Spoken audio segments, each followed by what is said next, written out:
Let me address the elephant in the room. Ukraine is at war. That's a fact. I'm not going to pretend it's not. But here's another fact. Thousands of people are visiting Ukraine right now. Tourists, bloggers, journalists, regular travelers. And they're not crazy. They did their research. They prepared. They went. And almost all of them say the same thing. It was the most meaningful trip of their life. But I don't want you to just take my word for it. In this video, I'm going to answer every single question, every fear, every concern you probably have about visiting Ukraine right now. No sugarcoating, no propaganda, just honest answers. And then you can decide for yourself. This is the first thing everyone says. And they're right. There is a war.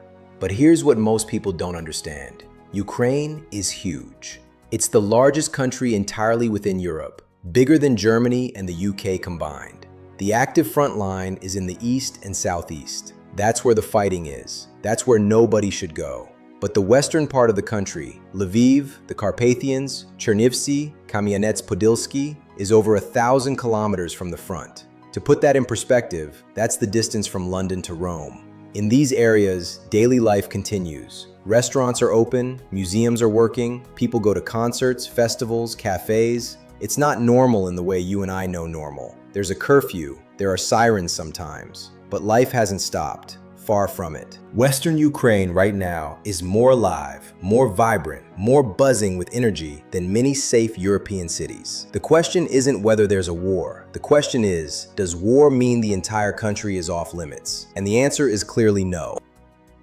This is probably the scariest thing for most people.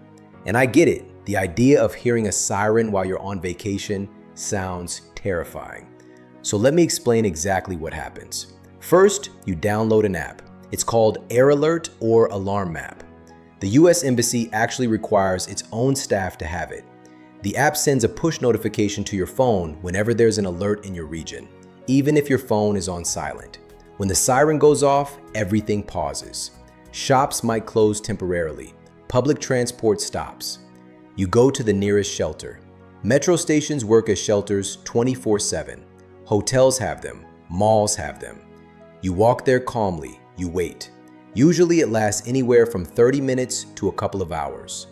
Then the all clear sounds and everything goes back to normal. Here's the thing. Most alerts, especially in Western Ukraine, don't result in an actual strike nearby. They're precautionary. Ukraine has also updated its system.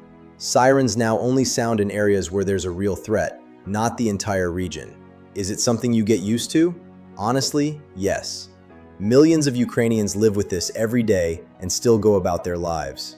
You follow the locals. If they're calm, you're calm. It becomes part of the experience, and strangely, it gives you a perspective on life that no other trip can.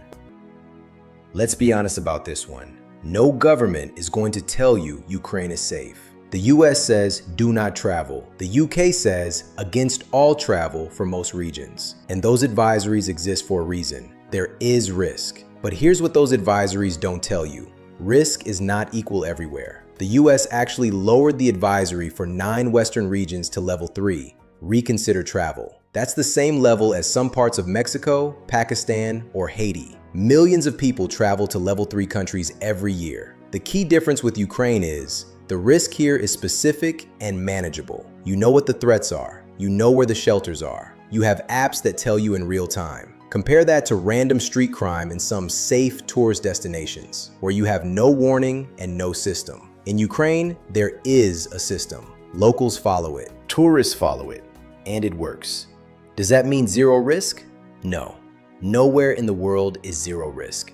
But if you stay in Western and Central Ukraine, follow the rules and prepare properly, the risk is manageable and the reward is extraordinary. This one's important, really important.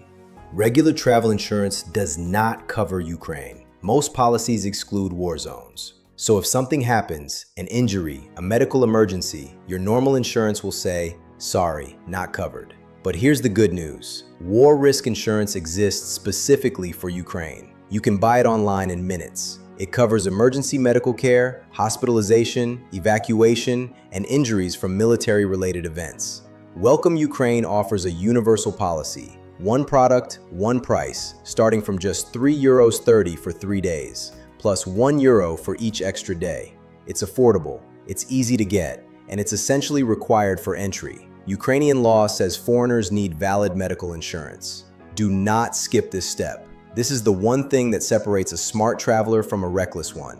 Get the insurance, get the war risk add-on, and travel with peace of mind.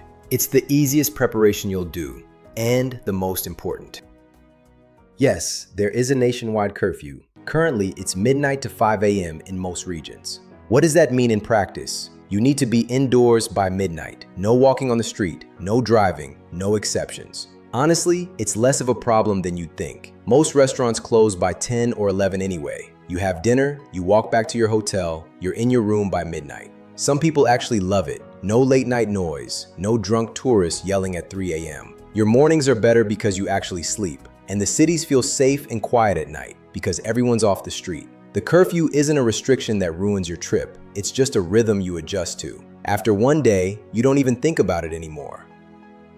This is the real question, and it's totally fair. There are hundreds of beautiful, easy, comfortable destinations with zero complications. So why pick the one with sirens and curfews and war risk insurance? Because no other trip on earth will give you what Ukraine gives you. You won't just see beautiful places, you'll feel something. You'll sit in a cafe in Lviv and watch a city that refuses to give up. You'll see young Ukrainians opening new businesses, creating art, building a future, while the world tells them they shouldn't bother. You'll meet people who walked with you 10 minutes to help you find your hotel, because that's just what Ukrainians do. You'll walk through a medieval castle that survived 51 sieges and is still standing, and you'll understand what resilience really means. Other trips are nice. This trip changes you.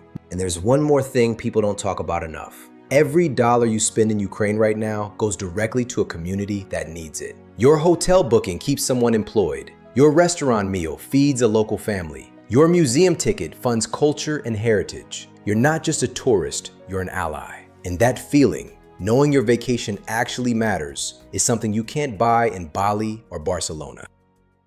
So, is Ukraine worth visiting right now? You already know my answer. But I don't want you to go blindly. I want you to go prepared. Know the risks, get the insurance, download the apps, follow the curfew, stay in the West, and then open your eyes, open your heart, because what you'll find there is something no travel guide can prepare you for. Not just beauty, not just history, a country that is fighting for its future and still has time to welcome you with open arms. That's not just worth visiting, that's something you'll carry with you for the rest of your life. So watch part 1 if you want to see the beauty. Watch part 2 for the hidden gems. And if this video convinced you, start planning. Because Ukraine doesn't need your sympathy, it needs your visit.